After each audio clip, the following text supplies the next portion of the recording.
University. People are worried about data. They're worried about their privacy and their security. They should be. We need secure systems.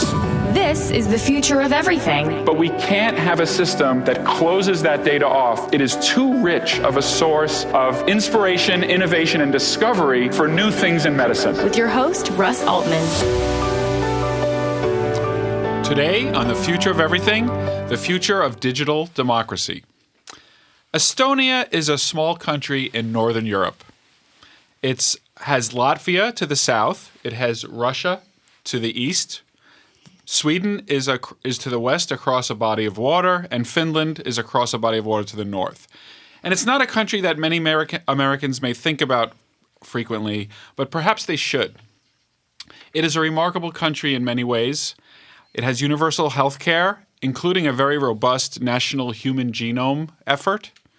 It has free education. It has some of the longest maternity leaves and paternity, presumably for new parents. It has elections on the internet and was the first country to do so.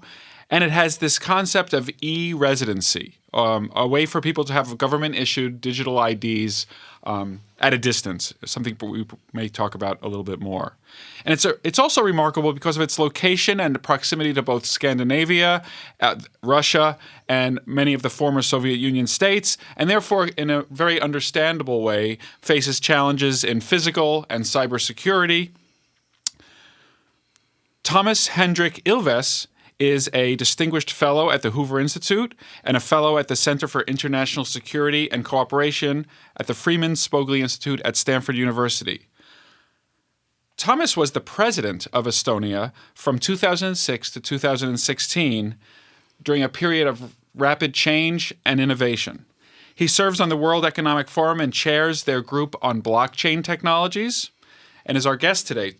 Toomas, how did Estonia become a leader in cybersecurity and the use of the internet for processes of democracy? Well, it was a long road. It started, actually it started partially with me because Estonia had just become independent again, and it was very poor, very, very poor. And there were all kinds of countries looking for ways how to get out of that poverty. And I had two things. One was that I had actually learned to code as a 15-year-old in New Jersey. In what language, may I ask? Basic. Well, it was, you and Bill Gates. But that was in 1969. And then, and since then I had not been really concerned, or sort of, I'd just been kind of geeky. And the other thing was the Mosaic came out, and I saw that whereas in all other realms, infrastructure, whatever, the whole state of the country was very, very backward from 50 years of Soviet rule. But here was one thing where we were on a level playing field. That is, we could start here and be no worse than anyone else. And everybody was kind of getting started, so right. There wasn't not much of a head start for anybody. So, the U.S. was no more advanced than we were. So, and then I proposed this program of digitizing all the schools and putting them online, or bringing computers to all schools. And despite some opposition, that was accepted by the government. And so by 1997, all schools were online. And banks then realized that, it's a good idea if we can do electronic banking. Was the internet infrastructure adequate? Did they do it over phone lines? Did you? Well, we had one of the early good steps was actually instead of making money from selling the old Soviet network, we said we told this foreign telecom to, create the fiber optic digital infrastructure for us instead. So we did that. And so that could be a brilliant move then for having capacity to grow in the next decade.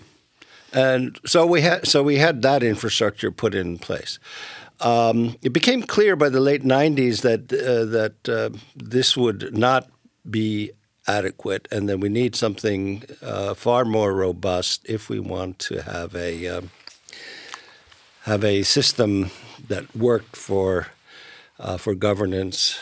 And so the we did a number of things. One is that we first of all we created a national digital identity, which was on a chip card, secured by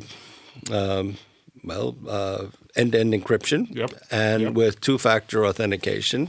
This is the year 2000. I mean, you don't do this in the U.S. yet. No, there are substantial barriers to having it done in the United States, as you know very well. And then, no, I would argue, I'm saying not technical. No, they're not. I mean, you could do it in California if you want. You can do it at a state level. Anyway, and then crucial was we passed the digital signature law, which meant that you could actually sign legal documents, which online, using this ID, which basically means you can do all transactions. I am flying to New York tonight to help sell my father's apartment in New York because they would not accept any kind of proxy or electronic signage. Actually, I will tell you, there are three things you cannot do in Estonia with your digital identity. One of them is get married. You have to show up. The other one is getting divorced. You have to that's a little less pleasant when you put that. And then the third is actually transfer of physical property. Okay. And we have that. I mean, I think it's actually a good idea. I mean, looking at sort of what has happened in the United States. I mean, New York, Florida, London, which is you have all of these anonymous shell companies. Right. Buying property, including, mafioso from Russia buying property in Trump Tower. Might help if they showed up. Right. So we have to. I mean, they're anonymous. You don't even know who they are. Now, because of our location, we decided, look, we better know who's buying what. So those are the three exceptions. All other things you can do online. And the other thing that was crucial to this to make it work is we designed a new architecture. A distributed data exchange layer, so that everything is connected to everything, but always through an authentication process. So very good foresight. I mean, no, this was not foresight. This is necessities, the mother of invention. We were too poor still in the late 90s or early 2000 to build a big data center, which is how most have done it. So we don't have a big data center. We didn't have the money to build that. So we said, okay, you all keep your servers. It's just your access to your server, any government office, must always be through this authentication process of two-factor authentication and then encryption. Yes. And so so you used the power of the government. Since you didn't have the economic power, you could be a central point for using the authority of the government to validate transactions and to validate who somebody is who they say they is. And that's in the cyber world, as you know very well, that's the key thing to make sure to keep people honest. Well, this goes back to the 93 New Yorker cartoon of two dogs, and one says to the other on the internet, no one knows you're a dog. The other thing that made it work is, of course, that this was not simply a government effort. First of all, our NGOs, especially geeky NGOs, who really thought it was cool, and the banks, who realized that this was one way to really cut back on costs, because we had all these, we have many banks. Each one had their little bank branch in a little village, and this was this brick and mortar. Yes. Branches were really expensive, and so they made bank transfers. Now, as a leader of the citizenry, how did you make sure that the population, that the citizens were on board with all of this? Because this must have been a period of rapid change, a lot of innovations. There were people who, I'm sure there were people who were farmers who were not technological. How did you bring everybody along into that process without losing the trust or the faith of the citizenry? Well, the key, again, in retrospect, is that you provide services that people like. Very simplified tax returns. So since it's digitized, it all comes prepared for you. I mean, now it's not such a new thing, but in 2001, the government is providing quicken taxes for everybody. Right, and this is so you just look at it, and if everything looks right, you press enter, and then you're done. Digital prescriptions was another one that so you go to. If a doctor gives a prescription, he puts it into the computer, and then you can go to any pharmacy in the country and get your medicine by simply identifying yourself with your card. You don't even have to authenticate. So, my field is biomedical data science, and so I'm extremely aware of the valuable resources in Estonia. And as you know very well, there's a genome project. It was one of the first national genome efforts, And probably under your leadership. I'm the patron. As I'm thinking about the years, yes, and the ability to not only take the genomes, but then to take the health records, the pharmacy records, combine them for discovery, makes many of us in the field, I'll use the word salivate over the opportunity for Estonian scientists. And of course, they're very good at collaborating, so it's not just for Estonians. Well, we are now going, we've started the process, I guess with 100,000 people or more, of offering, sort of putting together your phenotype with your genotype. Good word. These are my favorite words. Well, it's been 45 years since I studied all that, but nonetheless, yes. And so, this, we hope, will actually give some real interesting results.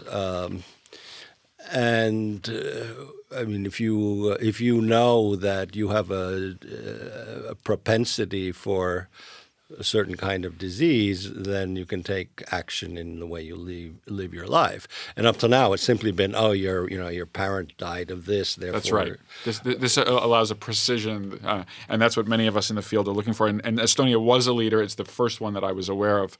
Switching back to the issue of the politics, how did the introduction of electronic internet voting go down with this population? As you know, in the U.S., there would be huge concerns, I think many of them valid, about messing with the voting machines, messing with the results. Yeah, we don't have voting machines. So how does this work? Yeah, it's online. It's exactly the same as any other transaction, which is one reason why we trust it, which is that you simply authenticate yourself online, you vote, and then you have voted.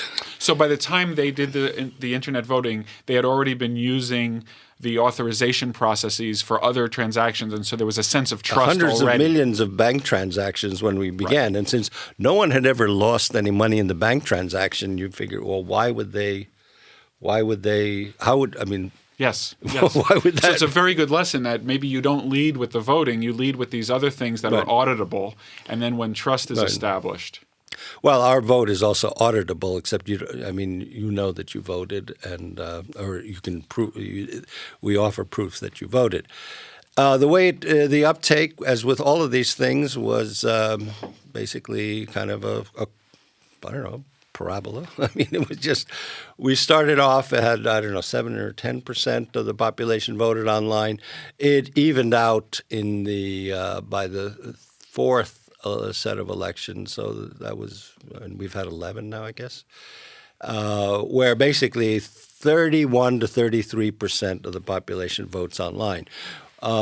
If you're abroad, right?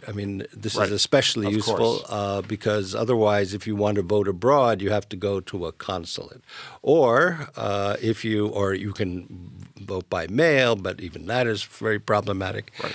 So it's one of those conveniences that we really that make use of and enjoy. And then 2/3 will show up to the precinct or the equivalent and cast their votes the old-fashioned way. Well, people also do sort of voting by mail. Yes. When they do it in person, is it a paper ballot? Yes. Which means you've solved the problem of combining paper ballots and electronic ballots and auditability across those two modes. Right. Well, there are a couple of things that are important to keep in mind. One is that you can vote as many times as you want. Oh, it's like Chicago. Excuse me, and my apologies to my fellows from Chicago. You can vote as many times as you want. Digitally, you canceling your previous vote in that process. How sensible. And the last vote is what counts. And in fact, if there is a problem, say digitally, then you can still go and vote, since it's for 4 or 5 days before the physical election. Now, I just want to address the paper issue, because they say, paper ballots, paper ballots. People forget that in today's voting, the procedure, the chain of actions, beginning with your voter lists to the final tabulation, everything is, even as you vote on paper, everything else is a manipulable digital process. And we know that either 21 or 39 U.S. states, depending on whether it was Reality Winner or Janet Manfra who's reported this, but there were hacks into voting registries. Right. Now, we, of course, don't have this problem of a voting registry. We have one registry. So everything. And it's the citizens of the country. Right. Well, it's not actually all residents of the country. But I mean, if you're say we have lots of Finns who moved to Estonia, and I mean, you can't go vote because if you ID yourself and then you want to vote, so right. No. Right. Whereas if you want to pay your taxes, you can. This is all stuff that you can do, but the point is that when you have elections in the United States, even if you go and vote, not I mean a machine with hanging chads, but with a little black pen and fill in the dots. Right. That's one step that is paper, and there's plenty of electronics before that and afterwards. Right. That can be manipulated. This is The Future of Everything. I'm Russ Altman. I'm speaking with Toomas Ilves, the former president of Estonia and currently a distinguished fellow at Stanford University. One of the things I read about in preparation for our conversation was the idea of an e-residency. And as far as I can tell, it's unique to Estonia still, but I'm not sure about that. Can you give us, what's the motivation for it and how is it going? And what is it? Okay, well, it means that there are a whole series of services that in up till now are not tied to residency except sort of by habit. So, why is it that you cannot open a bank account if you're not living there? As long as we really know who you are. So we have a very sort of thorough identification vetting process.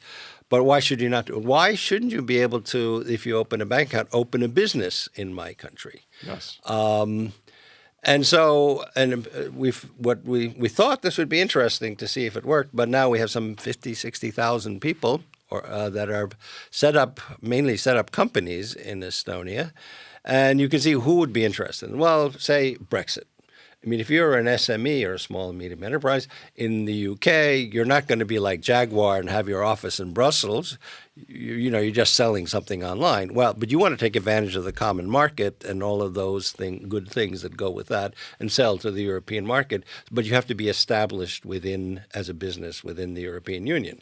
So we find a lot of people from the UK are establishing a business in the EU. They don't have to go to Estonia. They're living in the UK, but they're selling their product under EU rules within the common market. And I would guess that it's important to stress here that this is not a fly-by-night operation to allow illicit things to happen. The whole point is that you've validated who these people are, and there's a sense of authentication and the full faith of the Estonian government. Fingerprints. Does it involve fingerprints? Yes. We want to know who's who. This is The Future of Everything. I'm Russ Altman. More with Toomas Ilves next on the issues of e-residency, cybersecurity, and how democracy can go digital. Next on Sirius XM Insight 121.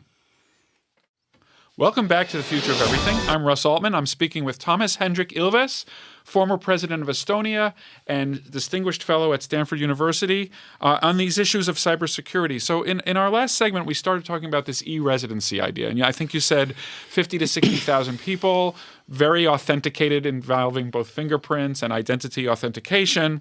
What are people using this for? Has it been declared a success? Is it still an experiment? And really what I want to get to is, have there been evidence of misuse of the vision for how this would be used?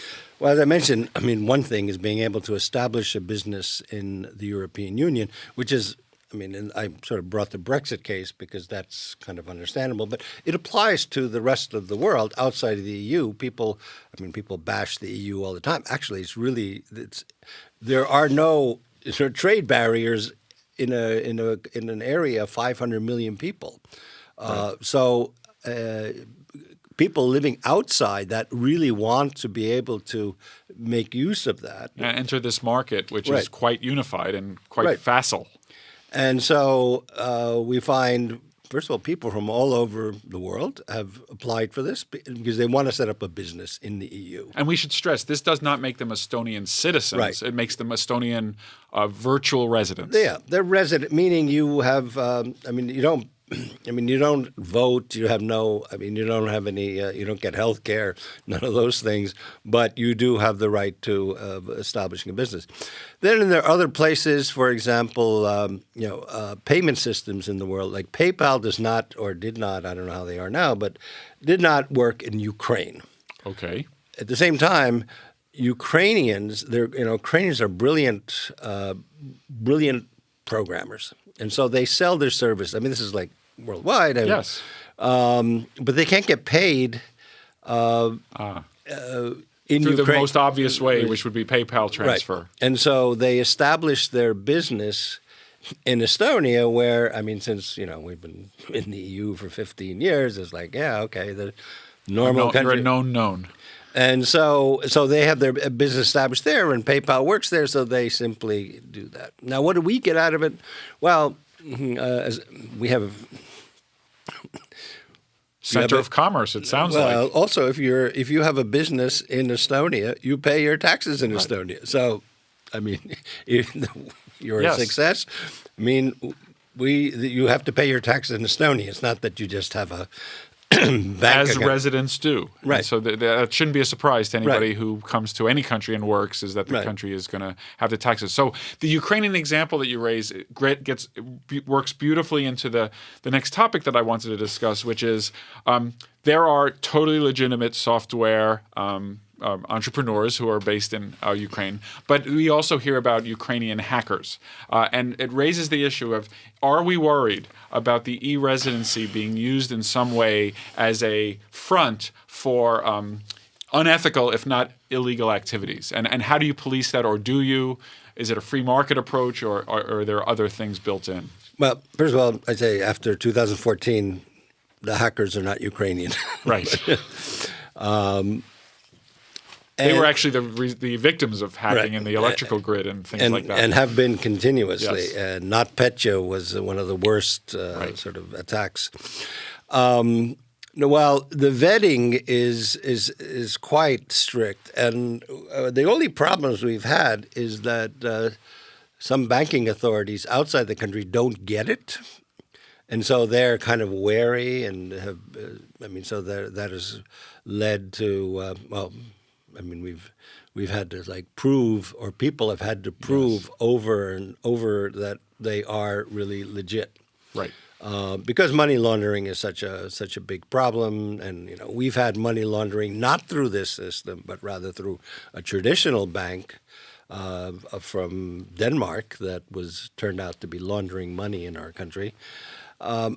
So, money laundering is such a big problem these days, right? That there is a certain wariness.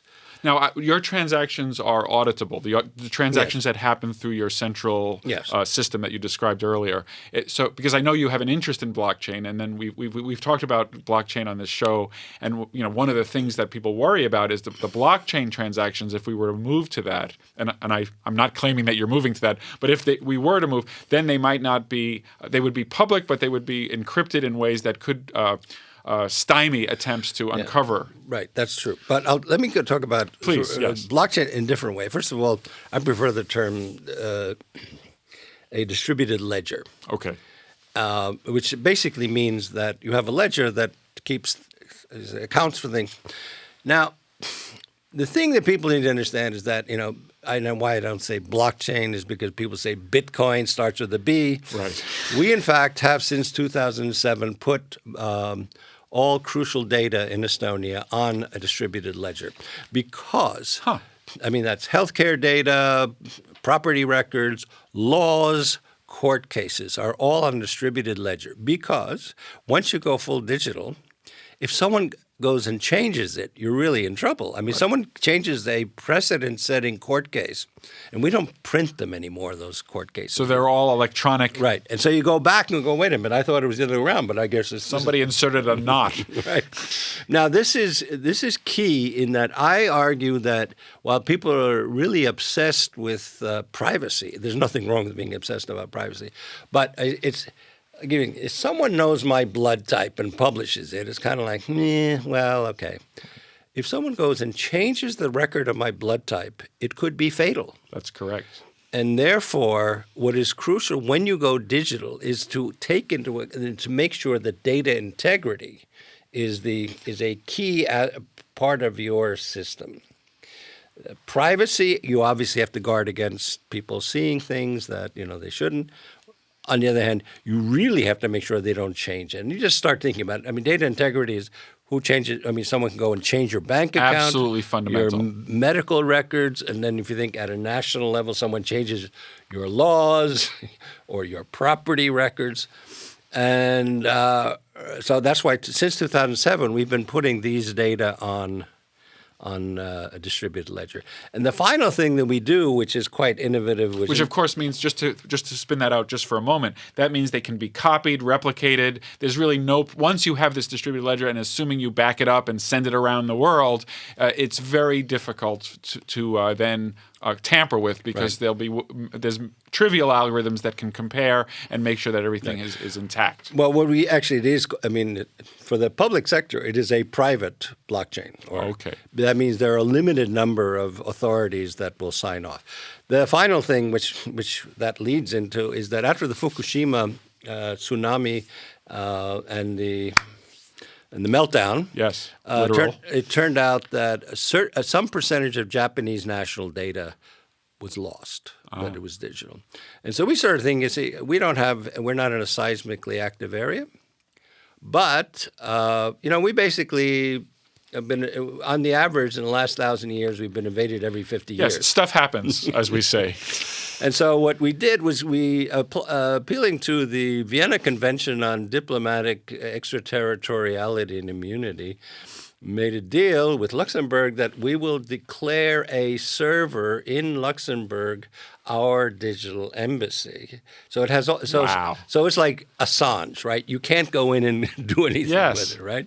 And so we put all crucial national data, again, property records, law, citizen registries. I love this. So this is an off-site backup of Estonia in Luxembourg. Right. Yeah, it's like a mirror image. And it's credentialed, and it has the full faith of the Estonian government in terms of. Well, it is the Estonian government yes. that did, and it's online, real time. So in case we get invaded again, and we hope never to use it. Right. Well, I mean,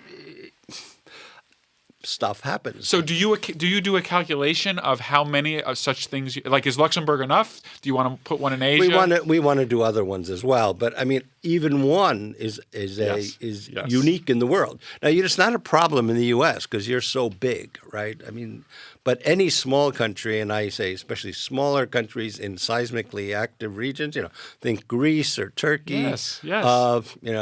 Why don't you, you should think about these things. I'm just really impressed that the thoughtfulness with which this electronic infrastructure has been deployed in Estonia. And as we've been talking, there's backups, there's authentication. You've really created a roadmap for the critical components of an infrastructure for the future.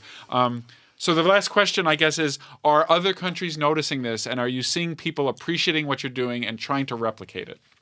15 countries have adopted our data exchange layer, which is open source, non-proprietary. I used to call it our foreign aid on a thumb drive, because you just give it to them, say, here it is. You're welcome. Most interesting, especially if you're a doctor, is what we've done is I propose, highlights the problems to them. I proposed to the Finnish president 7 years ago, look, you have this system, which you took from us. We have the system, and we have digital prescriptions. Why don't we do it so we get 8 million Finns visiting a year? And they show up in emergency rooms. They need healthcare sometimes. Well, we haven't gotten to the point of the medical records, but certainly on prescriptions. So if you come and have too good a time in Tallinn and lose your medicine, you can now go and identify yourself in the Estonian system, and your prescription, which your doctor has somewhere up in Lapland, put in, you can take out that medicine. This also indicates where the problems are. The technical part of that would have taken, some people say a week, other people say 3 weeks. It took 5 years which is the policy and political and regulatory and legal issues, took that long to resolve. Technically, it's an email, basically, Yes. right? I mean, Yes. But and this is what always needs to be kept in mind. Digitization is not a technological process. It is a political and most decidedly analog project. Thank you for listening to The Future of Everything. I'm Russ Altman. If you missed any of this episode, listen anytime on demand with the SiriusXM app.